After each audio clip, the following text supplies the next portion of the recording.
Autre question ce soir, très rapidement. Est-ce que les associations humanitaires pourraient avoir un lien avec des passeurs Merci de à vous. migrants en Méditerranée? À bientôt. À bientôt, oui, évidemment. Merci. Merci beaucoup, Corinne. Je vous repose cette question. Est-ce que des associations humanitaires pourraient être en lien avec des passeurs de migrants en Méditerranée? On peut légitimement se poser des questions avec une vidéo dévoilée par nos confrères du Figaro. On voit tout cela avec Marine Sabourin et on en parle très rapidement avec nos invités du soir. Nous sommes le 11 mai à 45 miles au nord-est de Tripoli en Libye. Dans ces images que le Figaro a pu consulter, un bateau avec à bord plusieurs dizaines de migrants est abordé par 2 navires de l'ONG Sea-Watch. Ces bateaux, qui ne sont pas des embarcations de fortune comme présentées habituellement, transfèrent directement ces migrants à l'ONG. Les passeurs sont encagoulés et particulièrement bien rodés.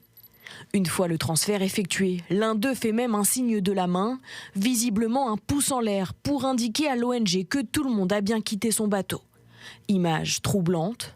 La justice italienne vient donc d'ouvrir une enquête pour aide à l'immigration illégale, comme le titre ce média italien. Des trafiquants remettent des migrants à Sea-Watch. Le capitaine du navire de l'ONG fait l'objet d'une enquête. Ces images livrent une facette bien différente du récit livré par Sea-Watch, dont la communication s'est uniquement focalisée sur un grave incident survenu ce jour-là. Contactée par les journalistes du Figaro, l'association assure que son équipage ignorait qui pilotait l'embarcation et nie tout rendez-vous.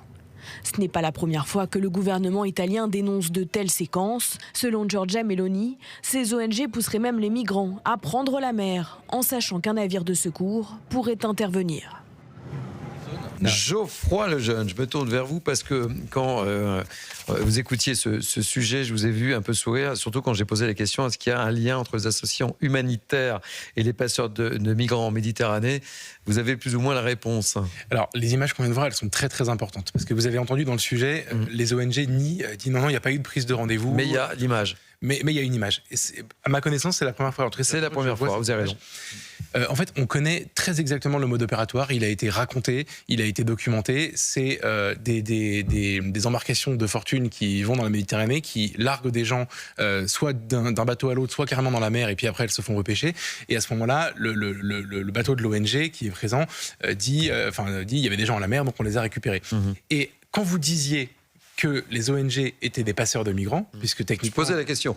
Non, mais pas vous. Mais oui. quand vous disiez avant ces images, les ONG jouent le rôle de passeurs de migrants, elles vous attaquaient systématiquement en diffamation et elles gagnaient leur procès. C'est ça qui se passait jusqu'à présent. Là, on a une image, donc une preuve irréfutable, du fait que dans ce cas, dans le cas de cette ONG, c'est arrivé. Ça change beaucoup de choses dans le combat juridique qui est mené en Europe sur la question de l'immigration. Et moi, je peux ajouter même que là, on a vu des images en mer, mais il y a d'autres témoignages qui racontent que vous savez, le week-end dernier, on avait un journaliste du JDD qui a publié dimanche dernier, donc, un reportage à Briançon. Briançon, c'est un point de passage très important en France pour les migrants. Il y a des ONG françaises avec des militants français sur le terrain qui font notamment, ça m'a frappé dans ce papier, de l'autostop. Ils mettent une jeune fille plutôt mignonne et plutôt avenante sur le bord de la route qui fait l'autostop. Les voitures s'arrêtent et puis là, il y a 4 migrants qui sortent et elles disent voilà, il faut les emmener à tel endroit parce que sinon ils sont à pied.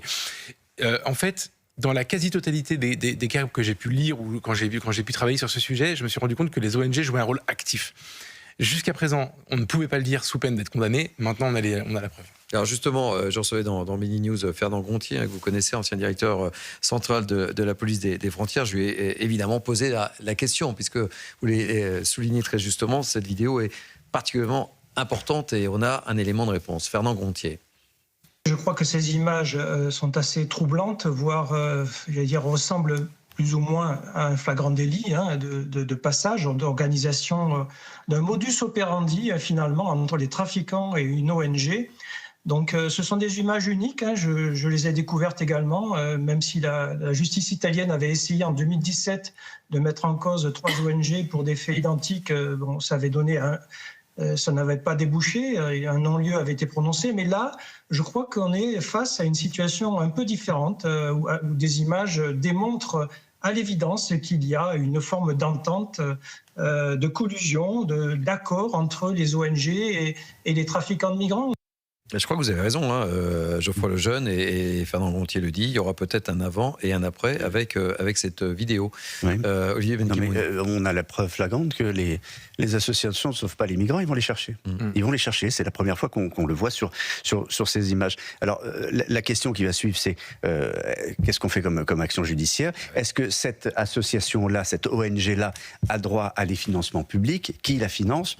Il faut rappeler simplement en France, je le fais rapidement, qu'il y a 1350 associations ONG qui touchent de l'argent public, qui font de l'aide aux migrants pour un montant d'1,5 milliard. 1,5 milliard. Donc si d'une manière ou d'une autre, il est prouvé qu'il y a une collusion, se pose énormément aujourd'hui de questions. Donc on va pouvoir d'abord affirmer qu'il y a une collusion et ensuite pouvoir enquêter davantage. Mais c'est au niveau européen. Hein. L'Europe doit agir. La question suivante, c'est que fait Frontex? Quel est le rôle de Frontex? Vous savez que Fabrice Leggeri a été viré de Frontex aujourd'hui, qui est député européen, parce qu'il voulait qu'on repousse. Enfin, on l'a reçu plusieurs fois d'ailleurs. Il avait posé la question de savoir si. D'ailleurs, il était accusé de cautionner la politique du pushback, ce qui est fou. D'ailleurs, il a été blanchi de cela, mais en tout cas, il voulait une action offensive de Frontex pour éviter précisément ce genre de choses. Est-ce qu'il a été suivi? Non. Il a été sorti du jeu. Et aujourd'hui, Frontex regarde les migrants passer, les accompagne.